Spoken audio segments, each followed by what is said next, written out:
నిజం చెప్పాలనంటే wind share form అయ్యి కాస్తో కూస్తో తుఫాన్ డిసిపేట్ అయ్యి తీవ్రత తగ్గినప్పటికీ కూడా రైతుల మీద మాత్రం దీని ప్రభావం చాలా సివియర్గాను సీరియస్గాను దీని ప్రభావం చోటు చేసుకుంది.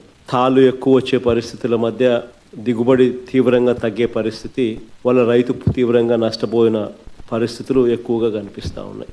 దాదాపుగా 25 జిల్లాల పరిధిలో 396 మండలాల పరిధిలో 3320 గ్రామాల పరిధిలో దీని ప్రభావం కనిపించింది. ఇలాంటి పరిస్థితుల్లో రైతులకు మనం తోడుగా నిలబడాల్సిన అవసరం చాలా ఉంది. దాదాపుగా 15 లక్షల ఎకరాల మీద దీని ప్రభావం పడతా ఉంది. దాదాపుగా ఇందులో 11 లక్షల ఎకరాలు వరి మీదనే ప్రభావం పడతా ఉంది. 39 లక్షల ఎకరాలలో మామూలుగా వరి సాగయ్యే పరిస్థితి ఉంటే అందులో దాదాపుగా 11 లక్షల ఎకరాలలో దీని ప్రభావం పడతా ఉన్న పరిస్థితులు కనపడతా ఉంది. దాదాపుగా 1,15,000 ఎకరాలకు సంబంధించి పత్తి, దాదాపుగా మరో 1,15,000 ఎకరాలకు సంబంధించి వేరుశనగ, మరో 2 లక్షల ఎకరాలకు సంబంధించిన మొక్కజొన్న, మరో దాదాపుగా 2 లక్షల ఎకరాలకు సంబంధించిన హార్టికల్చర్ పంటల మీద తీవ్రమైన ప్రభావం, దాదాపుగా 15 లక్షల ఎకరాల మొత్తం మీద తీవ్రమైన ప్రభావం కనిపిస్తూ ఉంది. ఎందుకనంటే ఇంతకుముందు ఎప్పుడు కూడా ఇలాంటి వరదలు కానీ తుఫాన్లు కానీ ఇలాంటివి కరువు కానీ ఇలాంటి ఏ పరిస్థితి వచ్చినా కూడా మన హయాంలో ప్రతి ఒక్కరికి కూడా ఈ క్రాప్ జరిగేది. ఆర్బీకే వ్యవస్థ అన్నది అప్రమత్తంగా ఉండేది. ఉచిత పంటల బీమా అన్నది మన హయాంలో రైతులకు అందుబాటులో ఉన్న పరిస్థితుల మధ్య ప్రతి రైతుకు ఒక భరోసా ఉండేది.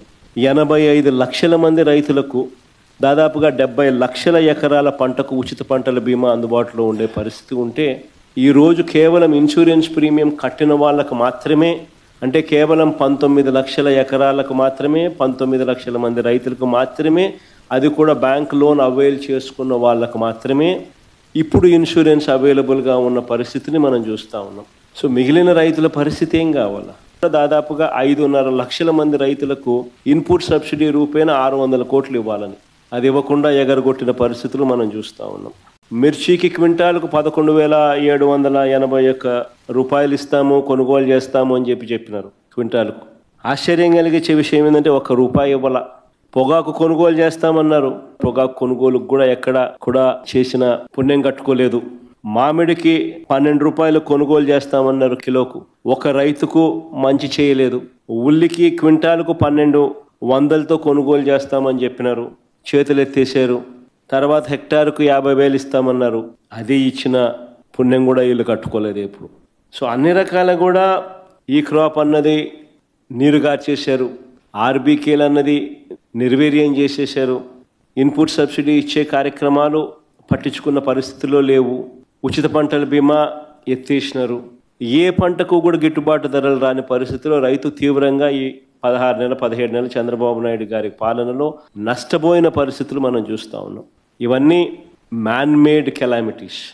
నిజంగా ఉచిత పంటల బీమా చూస్తే మన హయాంలో అప్పట్లో దాదాపుగా గమనించినట్లయితే మన హయాంలో 7,800 కోట్ల రూపాయలు ఉచిత పంటల బీమా కింద మనమే ప్రభుత్వం తరపునే మనమే రైతులు రూపాయి కట్టాల్సిన పని లేకుండా మనమే ప్రతి ఎకరాకు ఈ క్రాప్ చేసి 54,55,000 మంది రైతులకు తోడుగా నిలబడుతూ దాదాపుగా 7,802 కోట్ల రూపాయలు మనం ఖర్చు చేసి మనం రైతులకు ఇన్సూరెన్స్ సొమ్ము ఇప్పించగలిగాం.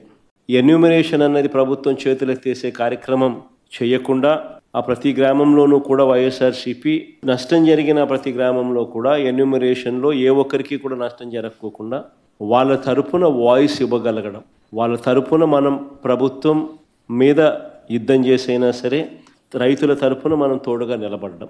మీ ప్రాంతాలలో అసెంబ్లీ కోఆర్డినేటర్లు అందరూ కూడా చురుగ్గా పాలుపంచుకుంటా ఉన్నారు. మనం ఇచ్చిన పిలుపు మేరకు మీరు కోఆర్డినేట్ చేసిన తీరు మేరకు వీరంతా కూడా పలు కార్యక్రమాలలో ఇప్పటికీ అందరూ కూడా పాలుపంచుకునే కార్యక్రమం జరుగుతూ ఉంది.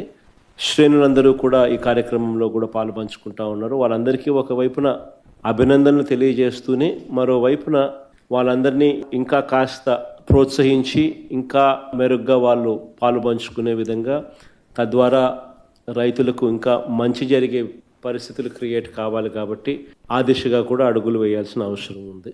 ఏ రైతు కూడా మిగిలిపోకుండా అవస్థపడే పరిస్థితి రాకుండా ఆ రైతుకు తోడుగా ఉండే కార్యక్రమంలో మన వంతు కృషి ఏం చేయాలనో అవన్నీ కూడా గట్టిగా చూసుకునే కార్యక్రమాలు చూసుకుందాం.